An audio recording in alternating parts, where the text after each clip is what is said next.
मेरा नाम माया है।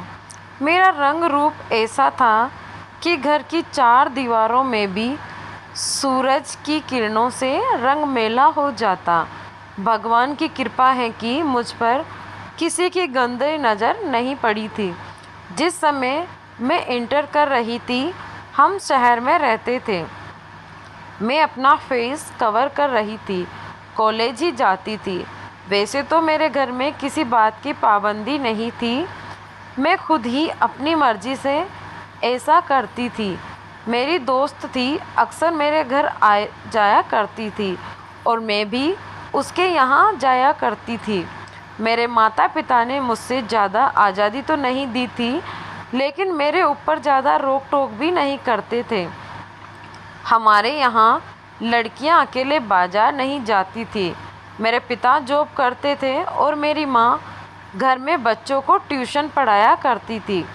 क्योंकि हम एक छोटे से शहर में रहते थे, इसीलिए हमारे शहर में कोई गर्ल्स कॉलेज नहीं था। इसी वजह से इंटर के बाद मैं अपने घर पर ही बैठ गई। मुझे इस तरह से घर पर रहते हुए घुटन महसूस हो रही थी। मैं चाहती थी कि मैं अपनी आगे की पढ़ाई पूरी करूं, लेकिन मैं पढ़ नहीं सकती थी। लेकिन मैंने अपने पिताजी से जिद करके प्राइवेट फार्म भर दिया और बीए कर लिया। मैं चाहती थी मैं आगे और ज़्यादा पढूं, लेकिन ऐसा मुमकिन नहीं था। इसीलिए मैंने सोचा घर बैठने से बेहतर है क्यों ना मैं किसी स्कूल में टीचर की जॉब कर लूं। लेकिन इस मामूली जॉब के लिए भी किसी बड़े आदमी की सिफारिश की ज़रूरत थी। मैंने अपने पिता से इस बारे में बात की तो वह मान गए और कहने लगे कि ठीक है, मैं चौधरी साहब से बात करता हूँ। वह हमारे इलाके के एक बहुत बड़े जमींदार थे। यहाँ पर उनकी बहुत ज़्यादा चलती थी। वह पॉलिटिक्स में भी थे और वहाँ पर किसी भी जॉब के लिए उनका आशीर्वाद लेना ज़रूरी था। मेरी माँ ने कुछ समय चौधरी साहब के छोटे भाई को ट्यूशन पढ़ाती थी। इसी वजह से वहाँ हम लोगों को बहुत अच्छे से जानते थे और हमारी इज्जत भी करते थे। पिताजी को पता था कि वह हमारी मदद करेंगे और मुझे जॉब मिल जाएगी। आज भी मुझे वह दिन याद है जब मैं पहली बार चौधरी साहब के घर गई थी, तो मैं एक चादर से अपना फेस कवर कर रखा था। सिर्फ मेरी आंखें ही दिख रही थी और मैं उनके आलीशान घर को बहुत हैरत से देख रही थी। देखूं भी क्यों ना, उनका घर किसी महल से कम नहीं था, बहुत खूबसूरत बना हुआ था। नौकरों की तो उनके घर में रेल फेल थी और वह किसी रोबोट की तरह इधर से उधर जल्दी जल्दी काम कर रहे थे। लेकिन अजीब बात मुझे यह लगी कि उनके घर में कोई औरत मुझे नज़र नहीं आई थी।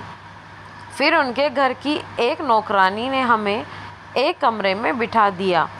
थोड़ी देर बाद चौधरी साहब आ गए।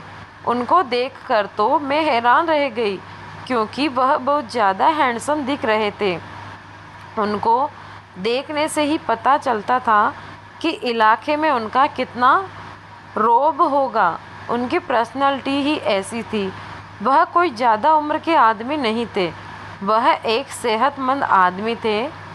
उनके चेहरे से और की झलक रही थी। उनके कपड़े भी बहुत अच्छे थे।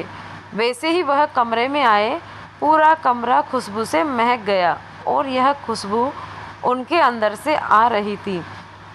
यह ऐसा समय था जिसने पहली नज़र में ही मुझे उनका दीवाना बना दिया था। मैंने अपना फेस नहीं खोला था, मैं बहुत गौर से उनको ज़्यादा तो देख रही थी। जिनका सब लोग यहाँ चौधरी साहब कहते थे, उन्होंने सिर्फ एक बार ही नज़र भर मुझे देखा था और मेरे पिताजी से नौकरी की सिफारिश ले ली। मैंने अपना चेहरा छुपाया हुआ था। सिफारिश लेने के बाद उन्होंने पिताजी से कहा कि आप बेफिक्र रहें, आपकी बेटी को यह नौकरी मिल जाएगी। वह हमारे पास 5 ही मिनट बैठे और फिर चले गए। इतने कम समय में ही उनका नौकर हमारे लिए चाय की ट्रे लेकर आ गया उसने वह चाय की ट्रे हमारे आगे रखी और उस ट्रे में चाय के साथ साथ नमकीन, केक, बिस्किट, कॉफ़ी, हल्के फुल्के चीज़ भी थी। हमने वहाँ सिर्फ चाय पी और पिताजी ने नौकर से कहा कि हम चलते हैं। वह हमारे साथ घर के गेट तक आया और फिर एक ड्राइवर से कहने लगा कि इन मेहमानों को उनके घर तक पहुंचा दो। जाते समय शायद चौधरी साहब भी हमारे लिए गाड़ी का इंतज़ाम करके गए थे। शायद उनके मेहमान नवाजी का यही तरीका था। उस दिन मैं चौधरी साहब से इतनी इम्प्रेस हुई कि मैं बात भी नहीं बता सकती। सबसे ज़्यादा खुशी मुझे इस बात की हो रही थी, उन्होंने मेरी जॉब के लिए हामी भर दी थी। कुछ दिन बाद मेरे पिताजी ने बताया कि चौधरी साहब ने बुलाया है, तुम्हारी नौकरी पक्की हो गई है। उनके घर के पास जो गर्ल्स कॉलेज है, चौधरी साहब ने अपनी एक ज़मीन सरकार को दी है। इंसानियत के नाते उसमें एक स्कूल बना दिया गया था। वहाँ एक लेडी टीचर की जगह खाली थी। वहाँ उन्होंने तुम्हारी नौकरी की बात कर ली है। इतनी जल्दी अपनी नौकरी की खुशखबरी सुनकर मैं तो फूले नहीं समा रही थी। अब मुझे पता चल गया था कि सच में चौधरी साहब में कि कितनी बात लोग उनकी तारीफ ऐसे ही नहीं करते। वह सब लोगों की मदद करते हैं। जो मिलते ही मैं स्कूल में पढ़ाने चली गई। हमारे शहर से यह स्कूल 20 किलोमीटर दूर था। एक बस लगी हुई थी जो सुबह को सारे टीचर्स और बच्चों को स्कूल से लेकर जाती और छुट्टी के समय वापस घर छोड़ जाती थी। मैं भी इसी बस में आती जाती थी। वह बस भी चौधरी साहब ने ही लगवा रखी थी। मेरे पिता एक बहुत शरीफ इंसान थे और वह बहुत ईमानदारी से काम करते थे, इसीलिए सब लोग उनकी बहुत ज़्यादा इज्जत करते थे। जब मैंने स्कूल में पढ़ाना शुरू किया तो किसी ने इस बात पर कोई एतराज़ नहीं किया। एक दिन जब हम सारे टीचर्स रोड पर खड़े होकर अपनी बस का वेट कर रहे थे तो एक हवा का झोंका आया और मेरे चेहरे से नकाब हट गया। इत्तेफाक से उसी समय चौधरी साहब भी वहाँ से निकल रहे थे और उन्होंने मेरे चेहरे को देख लिया। अगले ही दिन चौधरी साहब हमारे घर आ गए और मेरे पिता से मेरा हाथ मांगने लगे। मेरे पिता को उनकी बात सुनकर बहुत ज़्यादा हैरानी हुई, क्योंकि वह सोच भी नहीं सकते थे कि हमारे इलाके का इतना इज्जतदार और इतना बड़ा आदमी मेरे घर मेरी बेटी का हाथ मांगने आएगा। मेरे पिता ने मेरी माँ से इस बारे में मशवरा किया और फिर यह सोचकर हाँ कर दी कि चौधरी साहब से शादी के बाद मेरी तो किस्मत ही खुल जाएगी। जब मेरी शादी चौधरी साहब से हुई तो मेरे रिश्तेदार और मेरी दोस्त सभी मेरी किस्मत पर रश्क कर रहे थे। वह कह रहे थे कि अब खुशबू हमारी मालकिन होगी। चौधरी साहब ने उसे सर से पैर तक सोने से पीला कर दिया। उनकी हवेली में बहुत ज़्यादा फर्नीचर के साथ साथ नौकरों की भी कमी नहीं थी। एक बड़ी फौज थी और बहुत सारी गाड़ियाँ थी। जब मैं शहर से गांव गई तो चौधरी साहब की दुल्हन देखने सारे गांव की औरतें खड़ी हो गई। वह मुझे बहुत गौर से देख रही थी और मेरी बहुत तारीफ़ कर रही थी। चौधरी साहब की उन्हीं की उम्र की एक बहन थी जिसकी अभी शादी नहीं हुई थी। वह उन सब मेहमानों की नवाजी बहुत अच्छे से कर रही थी। गांव और शहर की ज़िंदगी में ज़मीन और आसमान का फ़र्क होता है। यहाँ औरत अपनी मर्ज़ी से घर के बाहर नहीं जा सकती। किसी से मिलना जुलना और कहीं आना जाना बहुत बुरा समझा जाता है। यहाँ गांव की औरतें तो हमारे घर आ सकती थी, लेकिन हम उनके घर नहीं जा सकते थे। यहाँ पर औरत घर से बाहर नहीं जा सकती थी। घर से बाहर झांकना तो बहुत बड़ी बात है। यहाँ तो चौधरी के घर की औरतों की आवाज़ भी बाहर नहीं जा सकती थी। हर बात पर भी पाबंदी थी। इस घुटन भरे माहौल में मेरा दिल घबराने लगा। लेकिन चौधरी साहब मेरा बहुत ख्याल रखते थे। यहाँ के नौकर भी हर समय मेरे हुक्म के इंतज़ार में रहते थे। मैं जिस भी काम का हुक्म देती वह समय से पहले कर देते। धीरे धीरे मेरे पति की मोहब्बत मेरे दिल में आने लगी और मैं उनकी हवेली को एक खूबसूरत स्वर्ग बना दिया। इस स्वर्ग में सिर्फ मेरे हुक्म चलते थे। मैं यहाँ की मालकिन थी और चौधरी साहब यहाँ के राजा। उनकी इतनी ज़्यादा मोहब्बत ने मेरे सोए हुए अरमानों को जगा दिया। मैं पूरी तरह उनकी हो चुकी थी। अब मैं उनके बिना और वो मेरे बिना जीने का सोच भी नहीं सकते थे। चौधरी साहब मुझे अच्छी अच्छी जगह पर घुमाया फिराया करते थे, पर मुझे दूसरे शहर भी घुमाने लेकर जाया करते थे। मेरी हर चीज़ का ख्याल रखते थे। लेकिन इस गांव की पाबंदियां बहुत पड़ी थी। यहाँ तक कि हमारे घर पर शहर से कोई मेरी दोस्त भी मुझसे मिलने नहीं आ सकती थी। अजनबियों की तरह मायके वाले भी डरे डरे रहते थे।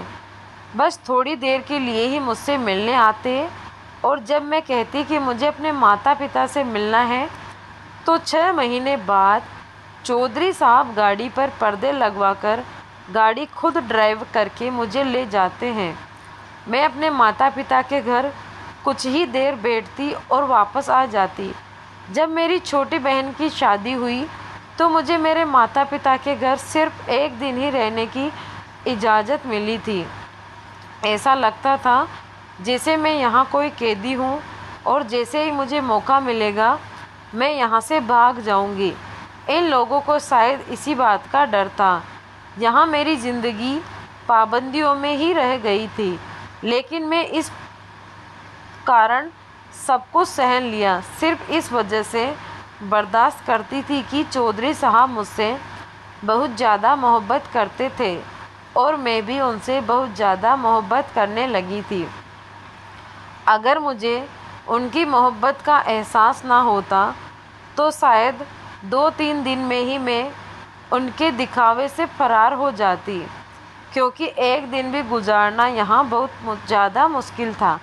शादी के 3 साल बाद भगवान ने हमें संतान की खुशी दिखाई।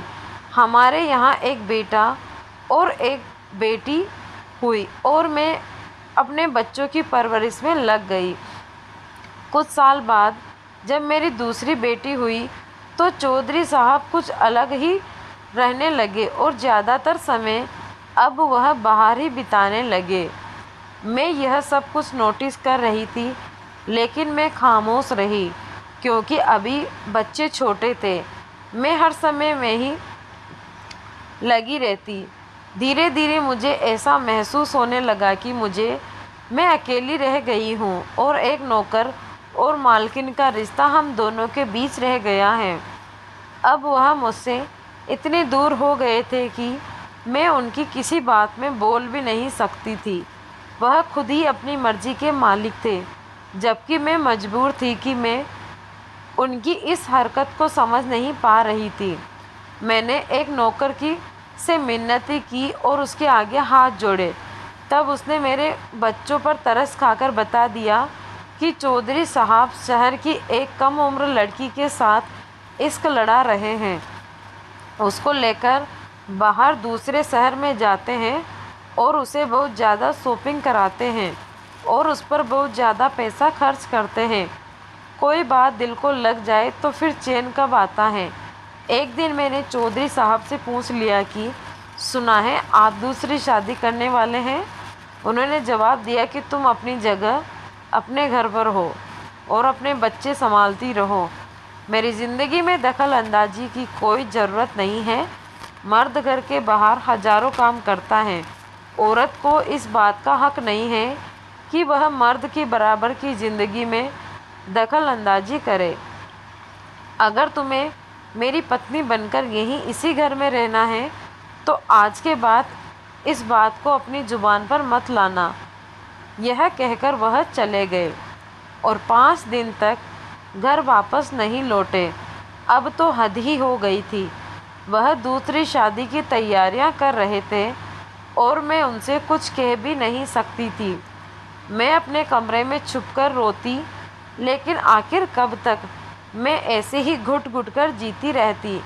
एक दिन मैंने हिम्मत करके कह दिया, चौधरी साहब, अगर मैं आपके दिल में से उतर ही गई हूँ तो मुझे मेरे पिता के घर छोड़ आइए, फिर आप दूसरी शादी कर लेना, मैं आपसे कोई शिकायत नहीं करूँगी।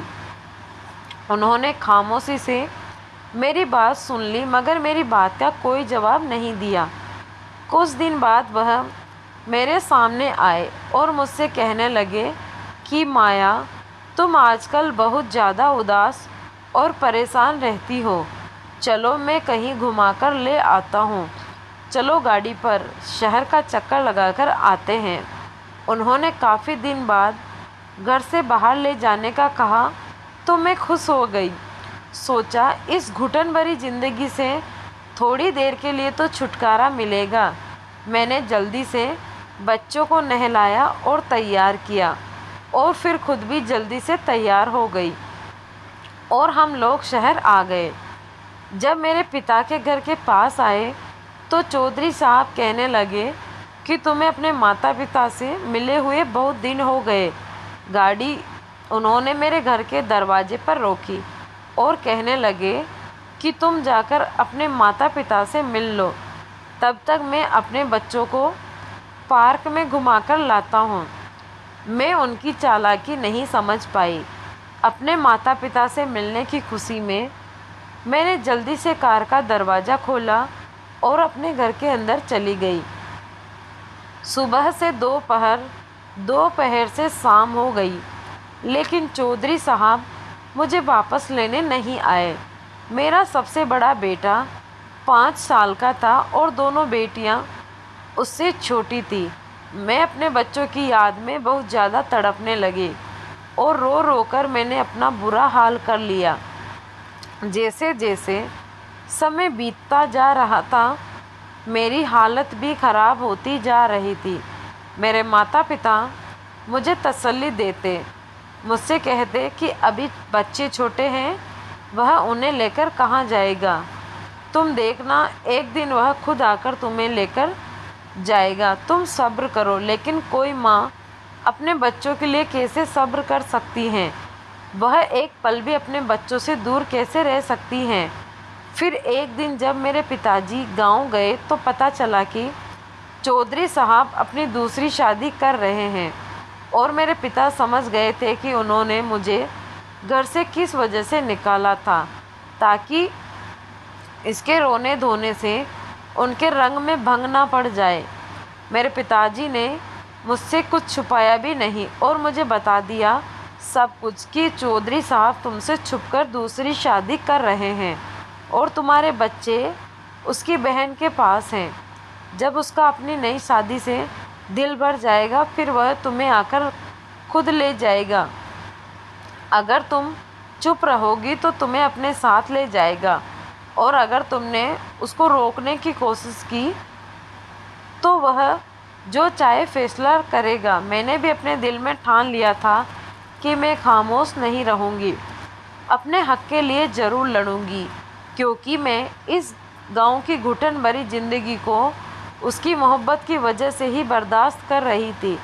अगर अब जब हम दोनों के बीच में मोहब्बत ही नहीं रही तो वहाँ रहने का क्या फ़ायदा। 2 महीने मुश्किल से गुजरे थे। फिर एक दिन चौधरी साहब हमारे घर आए, लेकिन वह अपने बच्चों को साथ नहीं लाए। मैंने उनसे पूछा कि बच्चे कहाँ हैं, तुम उन्हें अपने साथ क्यों नहीं लाए? वह कहने लगे कि तुम बच्चों के पास चल रही हो, मैं तुम्हें लेने आया हूँ, तुम मेरे दूसरे घर में मेरी दीदी के साथ रह लेना। क्यों, क्या आपकी हवेली में मेरी सौतन का सामान सज गया है? हाँ, समझ लो ऐसा ही है, पर मेरी बेइज्जती थी। एक तो मैं अपनी बीवी बनकर उनकी इज्जत का ख्याल करती थी और इस घुटन भरे माहौल में जी रही थी, और उनके 3 बच्चे की माँ थी। मैंने भी उनसे साफ साफ कह दिया कि जो मेरा घर है मैं वहीं रहूँगी। जहाँ मैं पहले रहती थी, और बच्चे भी मेरे साथ ही रहेंगे, वरना। उन्होंने मुझसे पूछा, तुम क्या करोगी? मैंने भी कह दिया, वरना मैं आपके साथ नहीं जाऊंगी। बस मेरे बच्चे, आप मुझे यहाँ दे जाइए। उन्होंने मुझसे कहा कि एक बार और सोच लो, यह बहुत बड़ा फैसला है। ऐसा ना हो कि कहीं तुम अपनी जिद की वजह से हम सबसे दूर हो जाओ। मैंने उनसे कहा कि दूर तो मैं हो चुकी हूँ, अब और कितना हो सकती हूँ। उन्होंने भी मुझसे कहा, ठीक है। उन्होंने एक बार भी मुझे मनाने की या समझाने की कोशिश नहीं की, और वह चले गए। फिर कभी दोबारा नहीं आए। मैं अपने बच्चे के लिए तड़पती रोती रही, लेकिन उधर से कोई भी खबर नहीं आती। बिल्कुल खामोशी थी। मैं बहुत ज़्यादा परेशान रहती। जब मेरे पिता ने मुझे इतना परेशान देखा, तो मेरे चाचा से मशवरा किया, जो शहर में रहते थे। वह वकील थे। उन्होंने कहा कि बच्चों के लिए कोर्ट में अपील करते हैं, ताकि वह बच्चों की माँ को उनसे दूर ना कर सके। इतने छोटे बच्चे को कानूनन माँ से दूर नहीं रखे जा सकते हैं। पिताजी चाचू से के कहने में आ गए और कोर्ट में बच्चों की कस्टडी का केस लगा दिया। जब चौधरी साहब के पास नोटिस भेजा, तो उन्होंने बदले में मुझे तलाक के पेपर भिजवा दिए। जल्दबाजी की वजह से मेरे सारे रिश्ते टूट चुके थे। अब मैं हाथ मलती रह गई। मैं सोच रही थी कि काश मैं यह कदम ना उठाती, तो चौधरी साहब किसी दिन ज़रूर मुझे लेने आ जाते। जब नई शादी का बुखार उनसे उतर जाता है, तो उन्हें मेरी अहमियत पता चल जाती, और उनकी नज़रों में मेरी अहमियत तो बहुत ज़्यादा होनी चाहिए थी, क्योंकि मैं उनकी 3 बच्चों की माँ थी। मगर मैंने जल्दबाजी में सब कुछ गंवा दिया था। मुझे पता नहीं था यह कानून सिर्फ किताबों में भी पाया जाता है। आम जिंदगी में तो औरत को कब इतनी आसानी से अपना हक मिलता है। जब मुझे बच्चों की जुदाई में रहकर दौरे पड़ने लगे, तो चाचू ने अदालत में चौधरी साहब पर बच्चों की कस्टडी मुझे मिल जाने का केस फाइल कर दिया। अभी केस चल ही रहा था कि एक दिन भगवान की मर्जी से मेरे पिताजी को हार्ट अटैक हुआ, और वह इस दुनिया से चले गए। अब हमारा कोई सहारा नहीं रहा था, और केस हारने की सबसे बड़ा वजह बनी मेरा बेटा विवेक, जो अभी 7 साल का था। मेरी सारी उम्मीदें उसी से जुड़ी थी। उसकी भोली भाली सूरत मेरी खुशियों की वजह थी। मैं उसे कैसे भूल जाती।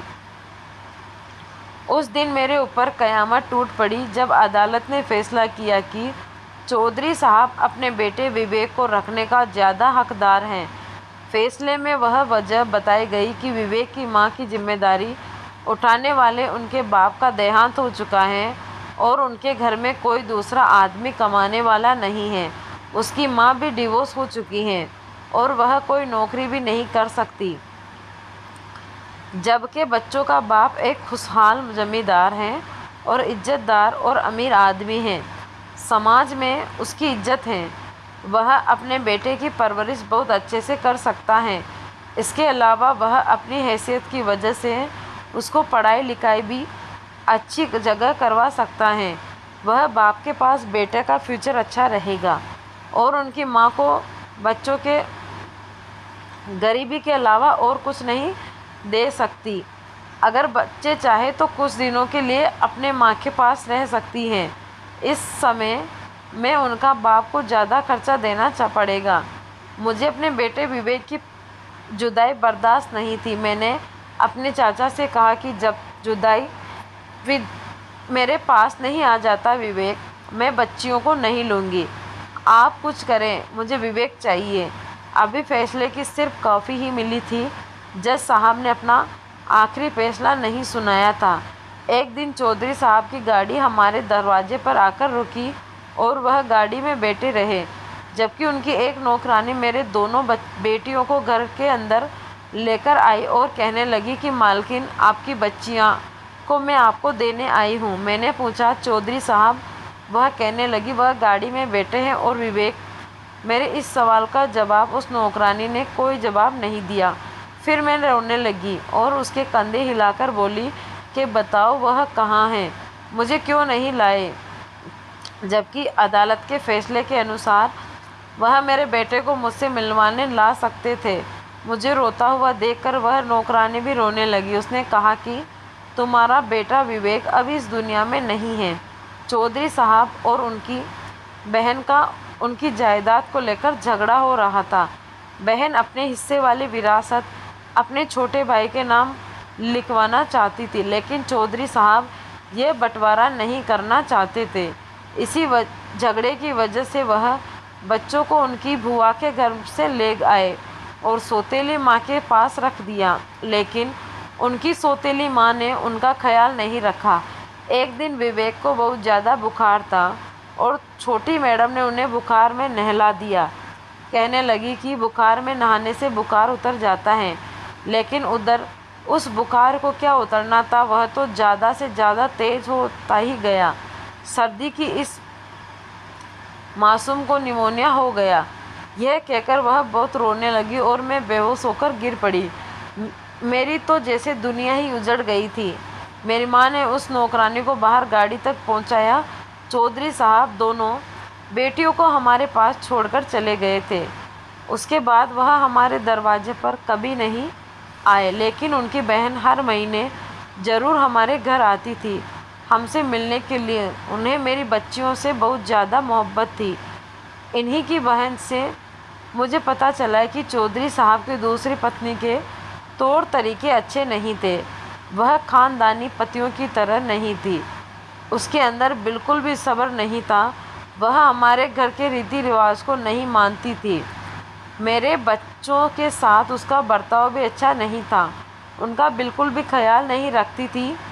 चौधरी साहब उससे बहुत ज़्यादा नाराज़ रहने लगे और जब विवेक का देहांत हो गया तो उन्होंने उसी को उसका जिम्मेदार ठहराया और दूसरी पत्नी को तलाक दे दिया।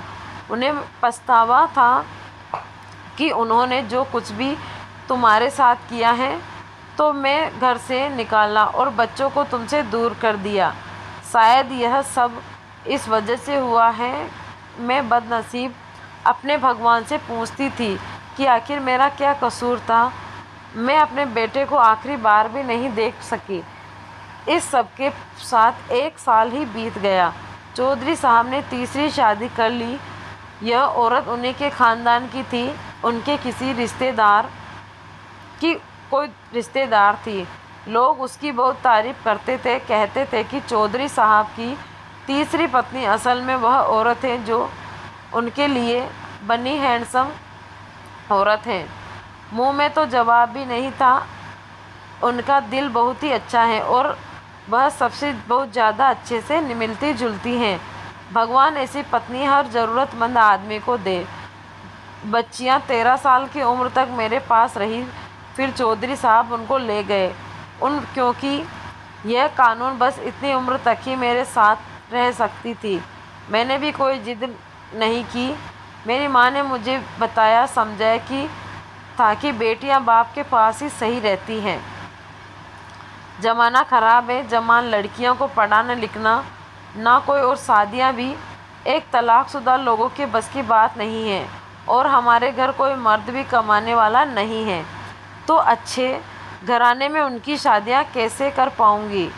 अगर उनको अपनी माँ से मोहब्बत होगी तो शायद शादी के बाद वह ज़रूर तुमसे मिलने आएगी। मेरी माँ पढ़ाई का इंतज़ार हुआ और उनकी पढ़ाई पूरी होने के बाद एक अच्छे भले ख़ानदान में उनकी शादियां कर दी। वह आज भी अपने घरों में अपने पतियों के साथ बहुत ज़्यादा खुश थी।